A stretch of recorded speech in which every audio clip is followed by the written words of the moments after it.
Middle India டூரில் டே 9th நம்ம இப்போ இருக்கிறோம். இன்றைக்கி நம்ம பார்க்க போகிற ஃபர்ஸ்ட் பிளேஸ் வரோடாவில் இருக்கிற கீர்த்தி மந்திர் அப்படின்ற ஒரு டெம்பிள் தான். இந்த டெம்பிள் ஏன் ஃபேமஸ்னால், இது வந்து பார்த்துட்டிங்கன்னா டாக்டர் அம்பேத்கர் வந்து படிக்கிறதுக்காக உதவி பண்ண ஒரு அரசர் கட்டின ஒரு டெம்பிள் இது. ஸோ அம்பேத்கர் வந்து இங்கே இருக்க மாணவர்களுக்கு கல்வியும் கொஞ்சம் கற்பிச்சிருக்கிறாரு. அதே போல் அப்புறம் இந்தியாவில் இருக்கிற முக்கியமான ஃபைன் ஆர்ட் காலேஜ் துவங்கிறதுக்கு காரணமாக இருந்த ஒரு ஆர்டிஸ்டோட மியூரல்ஸும் இங்கே இருந்துச்சு. அண்ட் தென் செகண்ட் ஸ்பாட் நம்ம எங்கே போயிட்டுருக்கோம் அப்படின்னா Baroda university of art, so faculty of fine arts. இது வந்து பார்த்திங்கன்னா இது ஒரு அண்ட் தென் இது வந்து ஒரு one of the oldest fine art காலேஜ்னு கூட சொல்லலாம். இது வந்து பார்த்துட்டிங்கன்னா ஒர்க் பண்ணுறவங்க எல்லாமே ஓரளவு மாடர்னாக ஒர்க் பண்ணுறாங்க, ட்ரெடிஷ்னலாகவும் ஒர்க் பண்ணுறாங்க. ஒர்க் எல்லாமே ரொம்பவே டிஃப்ரெண்ட்டாகவும் இருந்துச்சு.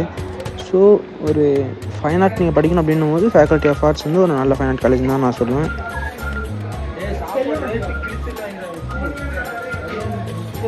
இது மாதிரியான வீடியோஸ்க்கு எக்ஸ்ப்ளோர் வித் இன்பாவை ஃபாலோ பண்ணிக்கோங்க. Thank you guys.